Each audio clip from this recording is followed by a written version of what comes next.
The following program has been rated PG-13.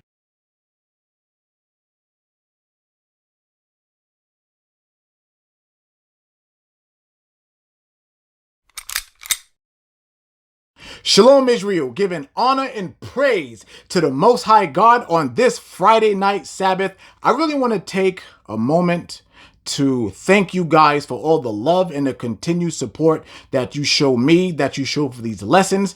Thank you for tuning in every Sabbath so that we can continue to build our nation and get ourselves back in order. So I humbly thank you. Thank you so much, Israel, and I love you guys. Now, I want to go ahead and jump right into this lesson. We are going to be talking about the nation of Edom. But why? Why are we going to talk about Edom tonight? Because of this video that I'm getting ready to show you. Now, I am not going to tell you anything about the video. I want you to watch it in its raw form because I don't want to be accused of manipulating your thoughts and your ideas about this. So I'm just going to show you the video and I want you to watch it and then we'll talk about it after. All right? Here we go. Because she's already told me. What'd he tell you? He said I did a good job Good job doing what? raising my children. And what else? I told him I wanted to go with him, and he told me no. Where's Nanny? Why? He wouldn't let me go. Do you know why? He don't want me. Yes, he does. Sure he does. He's not ready for me. He told me. Well, he's not ready for you. That don't mean he don't want you. I wanted to go with him How come? because I love him. Well, that's a good answer.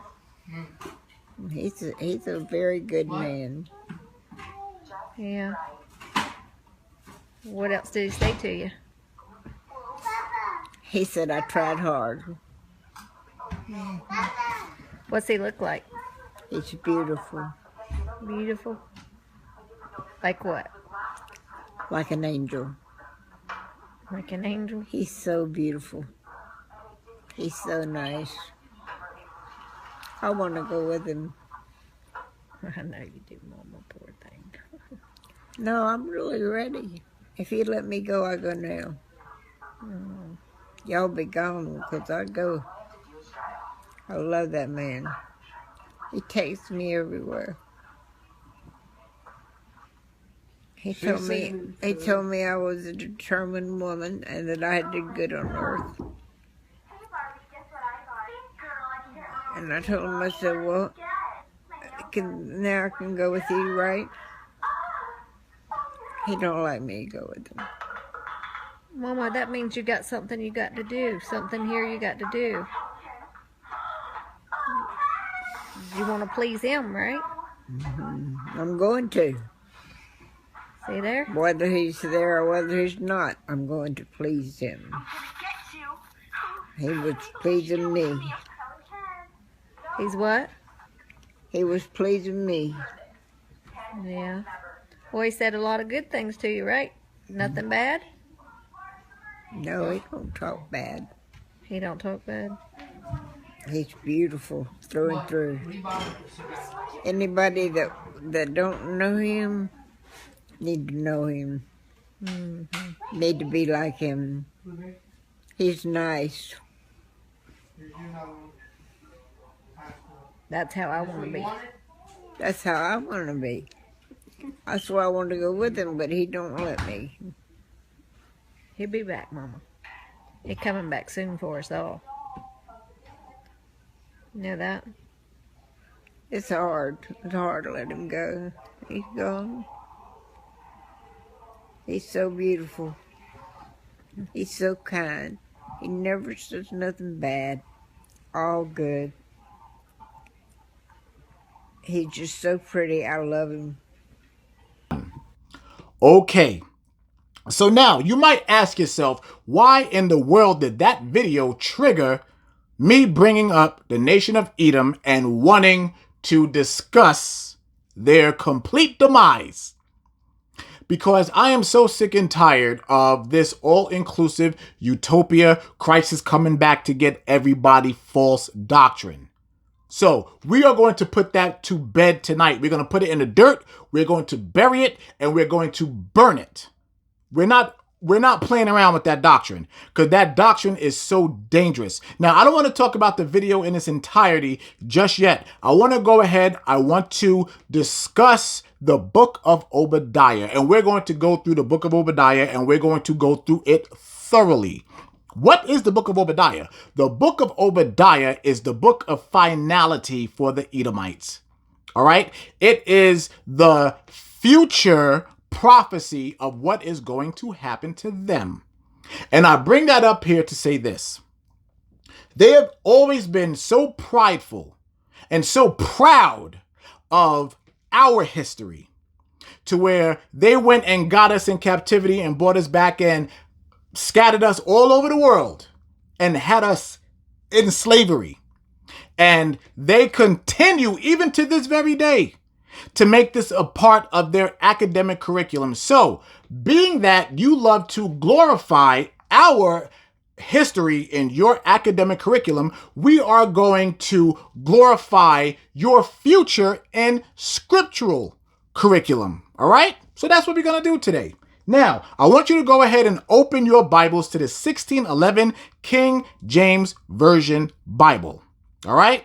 We're going to read the book of Obadiah, and it's a very, very short book. One chapter, 21 verses. But we are going to be bringing out precepts here, so we are going to be doing some cross-referencing. A little bit more than last week, but we are going to be doing it today. So whatever you have, whatever your writing utensils or electronic devices, get them out and definitely take notes. All right? So here we go. We're going to start this off. Obadiah chapter 1, verse 1.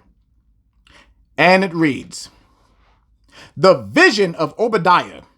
Thus saith the Lord God concerning Edom." Now, I want to make this very clear. You are going to see that continuing "thus saith the Lord" phrase. All right? That is going to be a repetitive theme out of the things that we talk about today. "We have heard a rumor from the Lord, and an ambassador is sent among the heathen. Arise ye, and let us rise up against her in battle."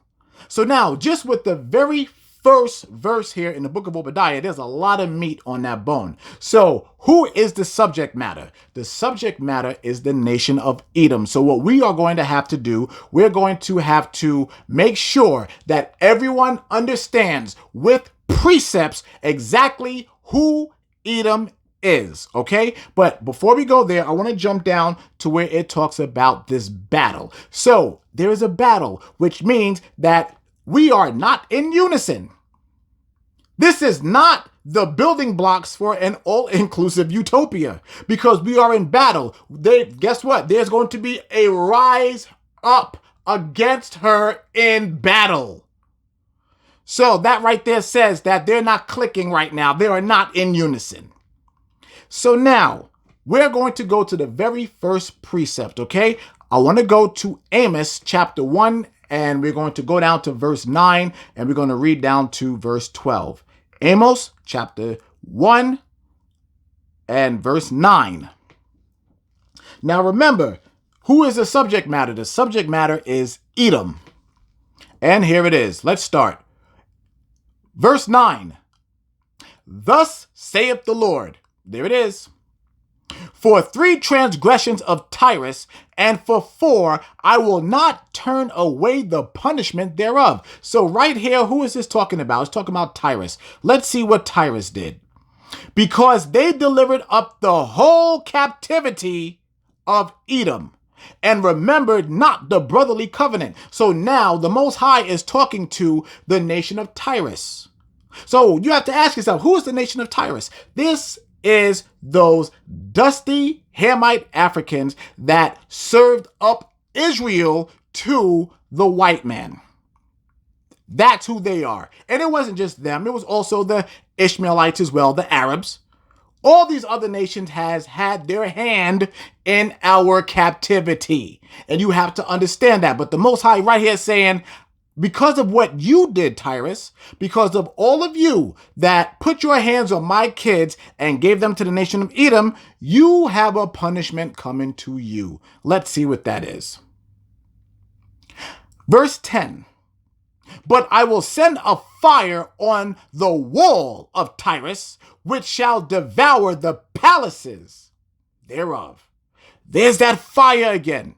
The fire that is promised in the last days. We went over that plenty. Verse 11. Thus saith the Lord. There it is again. For 3 transgressions of Edom. So now we're talking about Edom. And for 4, I will not turn away the punishment thereof. The Most High said, I'm not turning away your punishment. You are about to get this foot in your ass.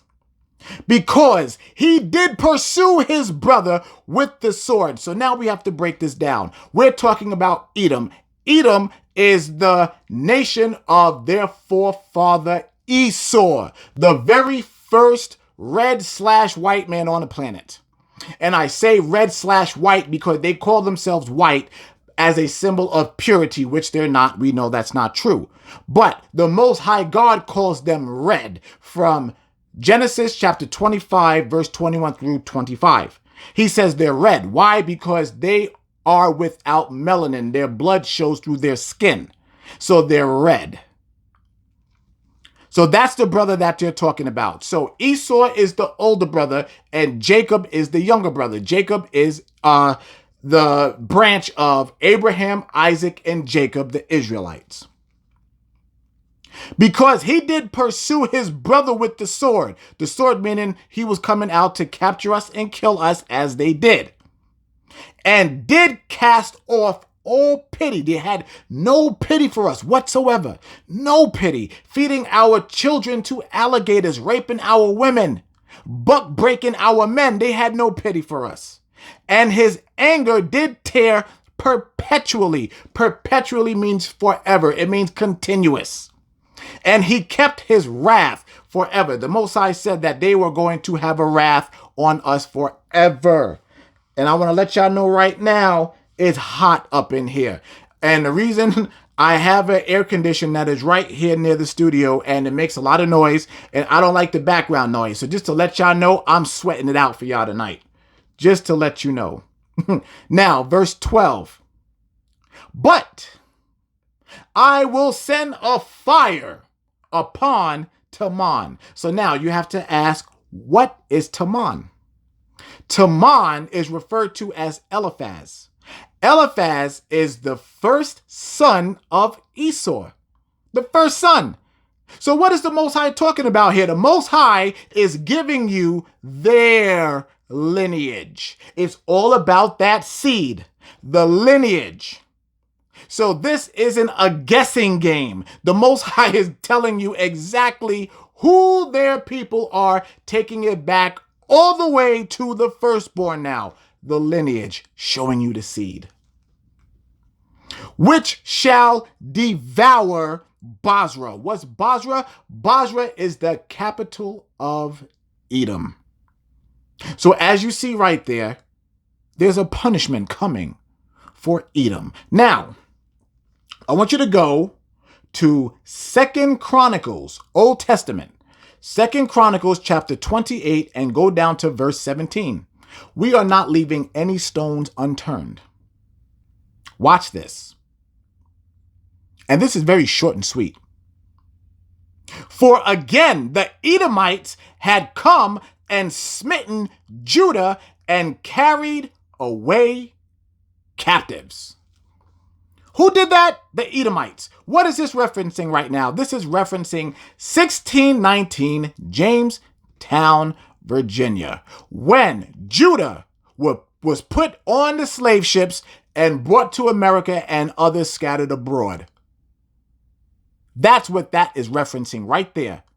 So now, for those of you that don't believe that, now we have to get the precept to that. I want you to go to Deuteronomy chapter 28, verse 68. Deuteronomy chapter 28, verse 68.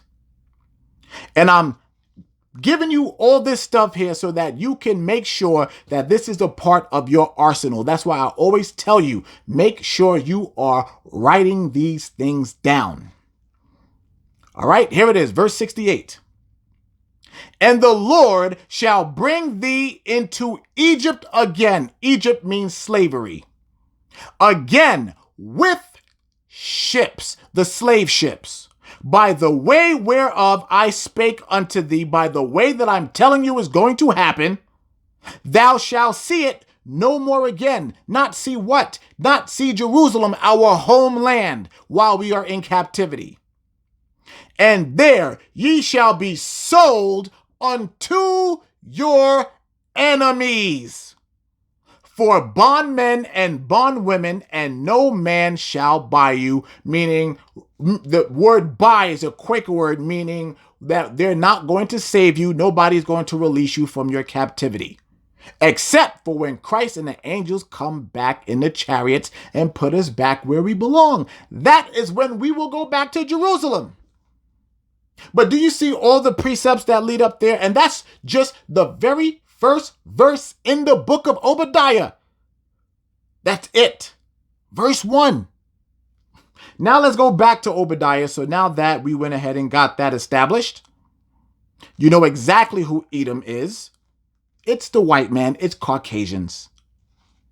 Now go to verse 2. Behold, I have made thee small among the heathen. Thou art greatly despised. The Most High said that out of all the heathens, he made Edom the smallest, the least of them all. So now we got to go and find a precept for that. I want you to go to the book of Daniel, chapter 4 and verse 17. Daniel chapter 4, verse 17. Because remember, it's all about precepts. Precept upon precept, line upon line, here a little, there a little. Watch this precept. Watch this. This matter is by the decree of the watchers and the demand by the word of the holy ones, to the intent that the living may know that the Most High ruleth in the kingdom of men, and giveth it to whomsoever he will, and setteth up over it the basest of men. So what is this saying right here? It's saying that the Most High is the king of all. He's the king of everything. And he will do whatever he wants to. Why? Because he's God. So this is a history here. So what's happening? Israel is acting up again. How? By not keeping the commandments. So the Most High said, I'm going to take you out of your position, and I'm going to take you top dogs, Israel. I'm going to take you, and I use the top dog as a reference. We're not dogs, we know that. But I'm going to take the top people, above all people, Deuteronomy 7:6, and I'm going to put you on the bottom. And then I'm going to take those that's on the bottom, the basest of men, I'm going to put them on top. The smallest among the heathen. So who is it talking about? It is talking about Edom. Who's running the world right now in these last days? The Edomites are. They're running the world. So now I want to go ahead and show you the basest definition. I'm telling you because we got to cover everything. And you'll see right here what basest means. Right here. Here it is. There it is. Of a person or a person's actions or feelings without moral principles, ignoble.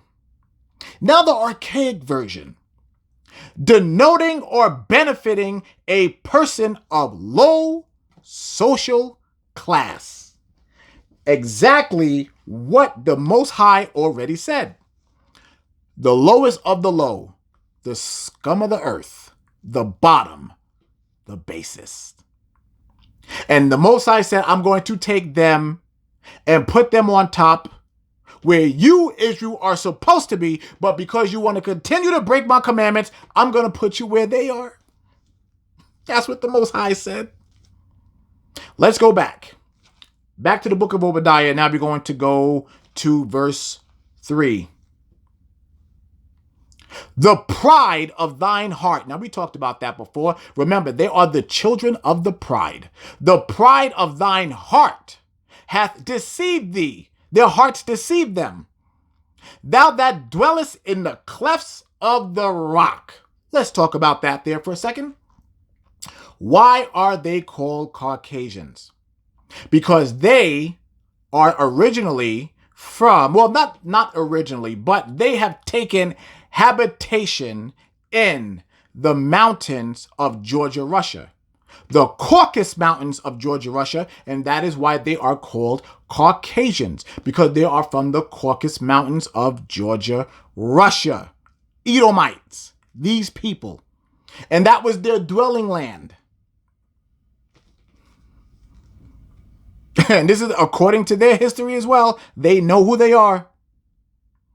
The pride of thine heart have deceived thee, thou that dwellest in the clefts of the rock, whose habitation is high, because they live up in those mountains, and they also are so known for building their skyscrapers, their tall buildings. It doesn't matter what major city it is. They all have their very tall, high skyscrapers where they work out of and where they live out of, their habitations. Whose habitation is high, that saith in his heart, who shall bring me down to the ground? You see what the Most High is saying about them? He's saying they are so deceived in their heart, they don't even think that the Most High can destroy them. Verse 4. Though thou exalt thyself as the eagle. Let me stop here real fast. Now, I'm not going to go into this a lot, Israel. I'm really sorry. It's hot in here. But I would much rather you guys have quality audio than hearing that crap in the background. But I digress. Here we go. Now, the Most High has always marked them with the eagle. It's on all their currency. It's on their shields. It's on their flags. The symbol of America is what, Israel? It is the bald eagle. Now, that is not only here in America, that's all over. So, I'm trying to remember the name of the lesson that I did, but I covered that intensely. And what is it called? I think it's called They Know What's Coming. I think that's what it's called. It's called They Know What's Coming. So, I advise you guys to go and watch that one as well, because I cover this topic a little bit, but not in depth like we're doing tonight. All right, verse 5. No. Let me start back at verse 4. I'm sorry. Though thou exalt thyself as the eagle, and though thou set thy nest amongst the stars, thence will I bring thee down, saith the Lord. So, what have they always done, Israel? They have always went up into space. They've always done that. All the way back to the Tower of Babel. Their mission was always to go up there and try to mess with the Most High and put themselves above the Most High. They've always done that. Always. So, when it says that they set their nest amongst the stars, what is that talking about? That's talking about space stations that they put on the moon, and also they have these satellites all around here. That's what they do. And again, like I said, I want you guys to go back and watch that one, They Know What's Coming, so that you can see that there for yourself. Because I do cover it. Verse 5. If thieves came to thee, if robbers by night, how art thou cut off? Would they not have stolen till they had enough? If the grape gatherers came to thee, would they not leave some grapes? So now, what is the Most High saying about them here? You got to understand this, because you know how they are. When they rob a land, they take everything. Everything in that land. They rob that land so much of all their resources that not only do they go and rob everything on the land, they go under the land. the oil, and steal their resources. That's what all these fights and wars and everything have always been about in these recent days here. And especially with Iraq, has all been about that oil and all been about the minerals, the gold and diamonds and all that stuff. They rob and pillage it. Now, the Most High is saying right here with them, wouldn't a robber leave a little bit behind? Like if somebody robbed your house, they're going to look for your valuables, but they will leave something. They're going to leave the TV behind. They're going to leave something. But he's saying these Edomites, they take every damn thing. Verse 6. How are the things of Esau searched out? How are his hidden things sought up? Verse 7. All the men of thy confederacy, we talked about that last week, have brought thee even to the border. The men that were at peace with thee have deceived thee and prevailed against thee. They that eat thy bread have laid a wound under thee. There is none understanding in him. I want to make sure that I break this one down here very, very thoroughly here, Israel. Very, very, very thoroughly. Now, has Judah ever been at peace with Edom? The answer is no. In none of the history have we ever been at peace with Edom. But there is a sect of Israel who thought that they were at peace with Edom. Those would be the Native Americans. So as you see right here, this is prophecy. What happened when the Edomites came and they came here to this land? Who was living here? The northern kingdom was here. Who was it? It was the Native Americans. Did this or did this not happen where the white man came to this land and they presented themselves to be very peaceful people? And they told the Native Americans that they were peaceful and that they will continue to be peaceful with them. And so what happened? They went ahead and put smallpox on blankets and started wiping them out, raping their women, raping their children, killing their men. So for those of you idiots out there that want to continue to try to say that the Native Americans are not a part of the nation of Israel, you are an idiot because the scriptures just prophesied it. Verse 8. Shall I not in that day, saith the Lord, even destroy the wise men out of Edom and understanding out of the mount of Esau? So what is the Most High saying? He's saying, even in them last days, all of the wise men of Edom, all of the so-called prophets, all of their scientists, all of their mathematicians, all of their so-called smart people, he said, am I not going to go ahead and destroy them as well? Do you see how the Most High is not leaving out anything? He said, I'm killing all of them. Watch this. Verse 9. And thy mighty men, O Teman, shall be dismayed to the end that every one of the mount of Esau may be cut off by slaughter. The Most High says he's destroying them. Every last one of them are going to be cut off from this world by slaughter. Verse 10. For thy violence against thy brother Jacob, shame shall cover thee, and thou shalt be cut off forever. There is the promise again, where the Most High said, I'm cutting them off for good. They're done. They're finished. Because of what they did to thy brother. What they did to Jacob, the Most High said, I'm not having it. They have to pay. That punishment is for them. Let's go back. Let's continue. So, and I want that to soak in for a lot of y'all, for so many of you who's sitting there and thinking that this all-inclusive utopia is real. It's not. Verse 11.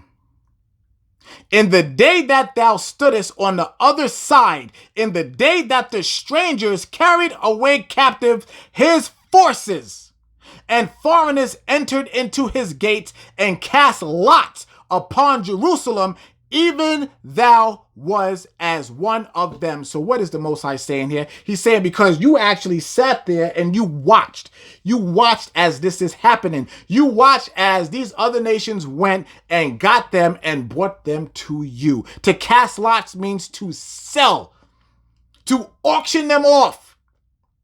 So not only was that auction stuff happening here in America, it was also happening there in the other nations as well. And the Most High said, y'all sat there and watched your brother go through that. There's no brotherly love there. There has always been a hatred of Esau when it came to Jacob. It goes all the way back. Remember, they were fighting in the womb. Y'all remember that? We went over that. They were fighting inside of Rebekah's stomach. Here it is, verse 12. Excuse me.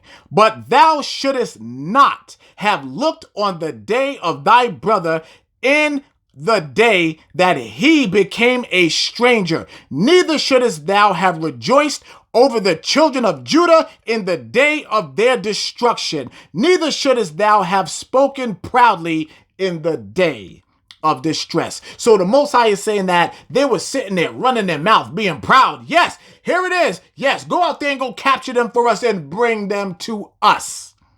Because we are going to put them in complete captivity. And the Most High said, you shouldn't have done that. You shouldn't have put your hands on my kids.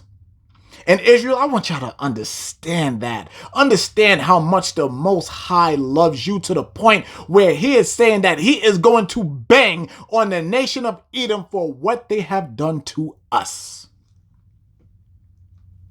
Verse 13. Thou shouldest not have entered into the gate of my people in the day of their calamity. Yea, thou shouldest not have looked on their affliction in the day of their calamity, nor have laid hands on their substance in the day of their calamity. The Most High said, I'm going to beat your ass for putting your hands on my kids.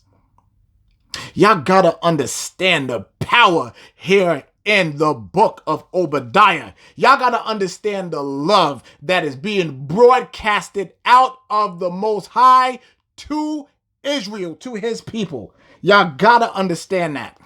Y'all got to get it. This is real love, Israel. This is real love. Verse 14, neither shouldest thou have stood in the crossway to cut off those of his that did escape. Neither shouldest thou have delivered up those of his that did remain in the day of distress. For the day of the Lord is near upon all the heathen, all of the heathens, not just Edom, but all of the heathens. As thou hast done, it shall be done unto thee. Thy reward shall return upon thine own head. Israel, that is what the Most High God is talking about. What they did to us will happen to them. Revelation 13. Let's get it. Let's just go ahead and let's not play no games. Revelation chapter 13, we're going to start at verse 9. And it is no coincidence that also in the book of Amos, it starts at verse 9. Precepts. Verse 9. This is Christ talking now. If any man have an ear, let him hear. He that leadeth into captivity shall go into captivity. He that killeth with the sword must be killed with the sword. Here is the patience and the faith of the saints. There it is, Israel. There it is. Let's go back to Obadiah. I believe he was at verse 15. Yep, I'm going to read it again. For the day of the Lord is near upon all the heathen. As thou hast done, it shall be done unto thee. Thy reward shall return upon thine own head. For as ye have drunk upon my holy mountain, so shall all the heathen drink continually. What are they drinking? They are drinking that cup of wrath that the Most High promised all these nations that we've already been over. Yea, they shall drink, and they shall swallow down, and they shall be as though they had not been.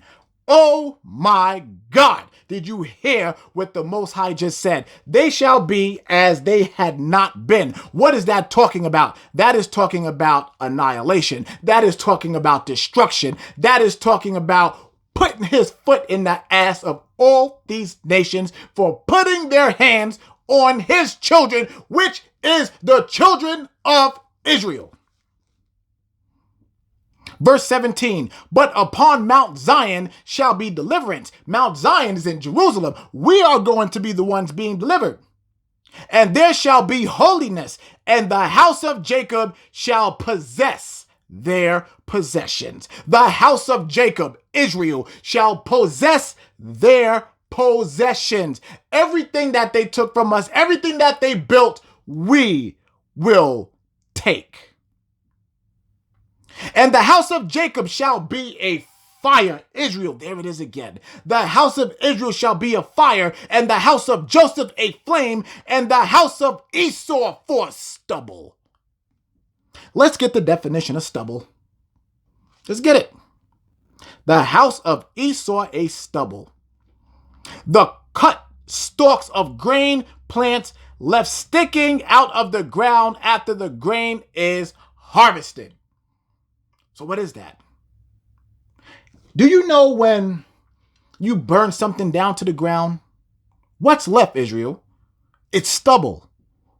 The ruins, the remains of what was is no more. Here we go. I want to read 18 again. And the house of Jacob shall be a fire, and the house of Joseph a flame, and the house of Esau for stubble, and they shall kindle in them and devour them. And there shall not be any remaining in the house of Esau, for the Lord hath spoken it. Plain as day.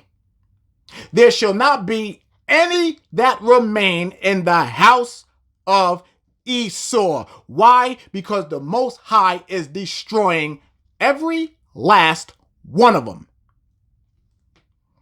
Verse 19, and they of the south shall possess the mount of Esau, and they of the plain, the Philistines, and they shall possess the fields of Ephraim, and the fields of Samaria, and Benjamin shall possess Gilead. So it's telling you all of the different areas that we are going to be sitting here possessing. And the captivity of this host of the children of Israel shall possess that of the Canaanites, the Africans, even unto Zarephath, and the captivity of Jerusalem, which is in Shepherad, shall possess the cities of the south, and saviors shall come upon Mount Zion to judge the mount of Esau, and the kingdom shall be the Lord's. All praises to the Most High God. And that there, Israel, is the destruction of Edom. The absolute destruction. They have, as we already talked about before, they have no repentance with the Most High. None whatsoever. They're done. They're finished. So anytime anyone from Edom want to sit there with that all-inclusive utopia nonsense, I want you to open the book of Obadiah and I want you to read it to them. Any person that's within Israel that will sit there and tell you, this is what you use with the Christian pastors and all of the Edomite sympathizers. That's what I call them. And I want you to open this up and I want you to show them these scriptures. I want you to show them these precepts so that you can break it down scripturally.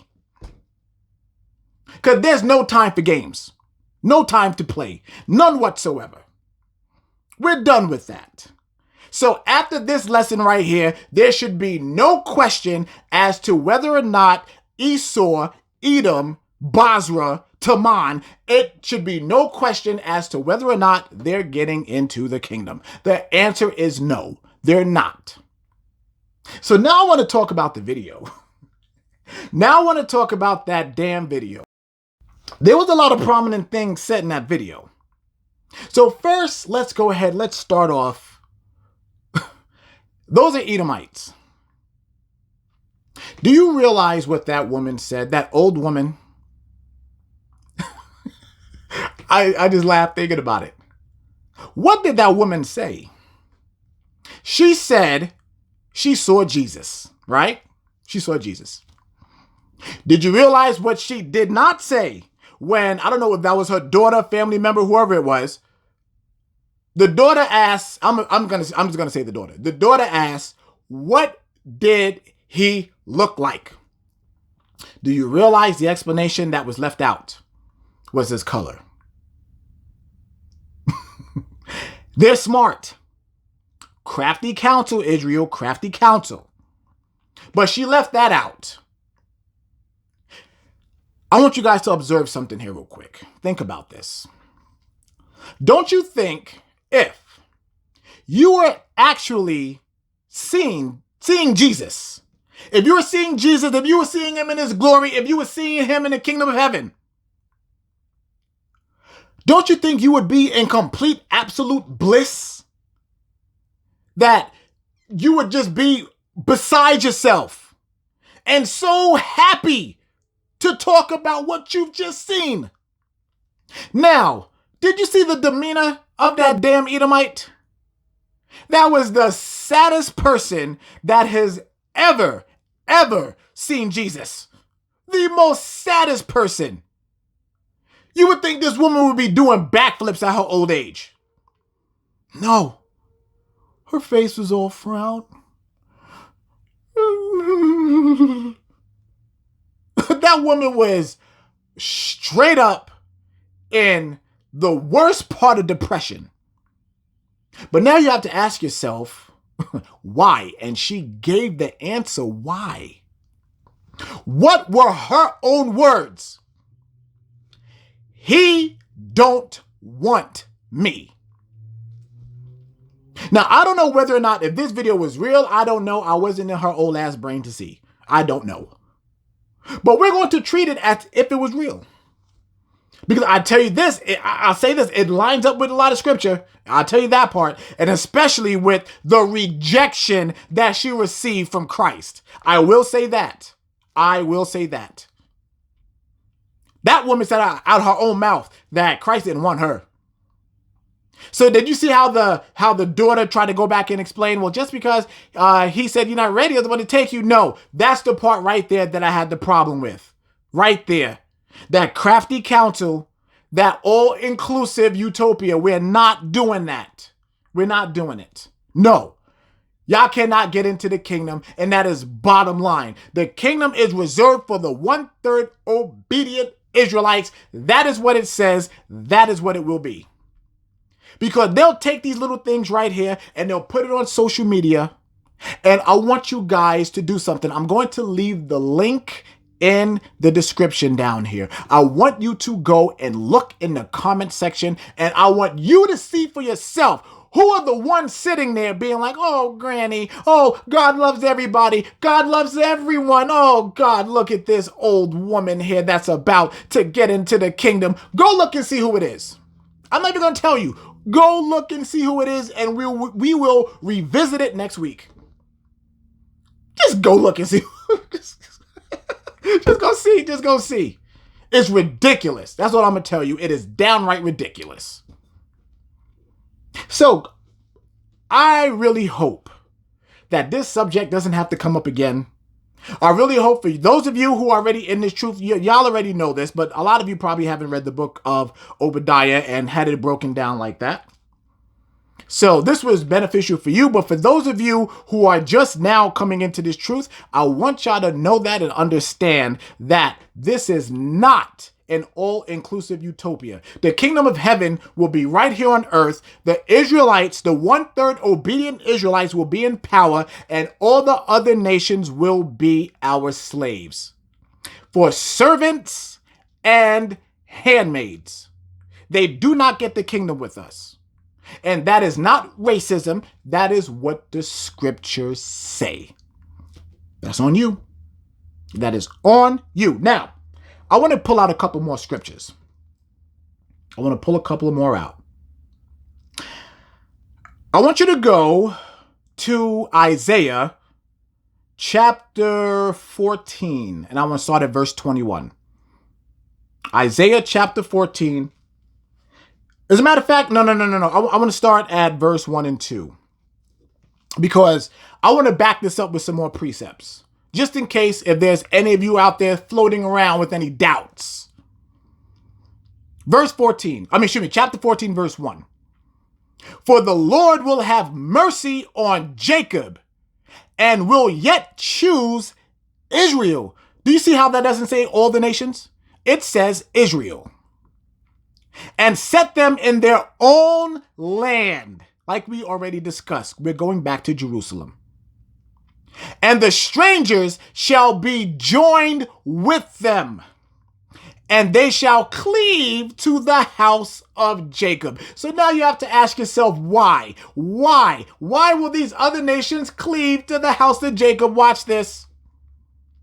And the people, what people? The Israelites. And the people shall take them and bring them to their place. And the house of Israel shall possess them in the land of the Lord for servants and handmaids. And they shall take them captives, whose captives they were.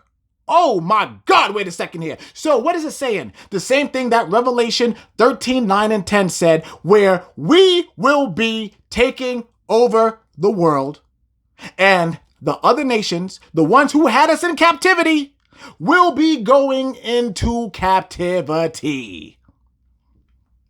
And they shall rule over their oppressors. That is very, very simple. They will rule over their oppressors. We will be in rulership over the people that have us in captivity now. That is the future prophecy. That is the very same thing that the book of Obadiah said. The very same thing.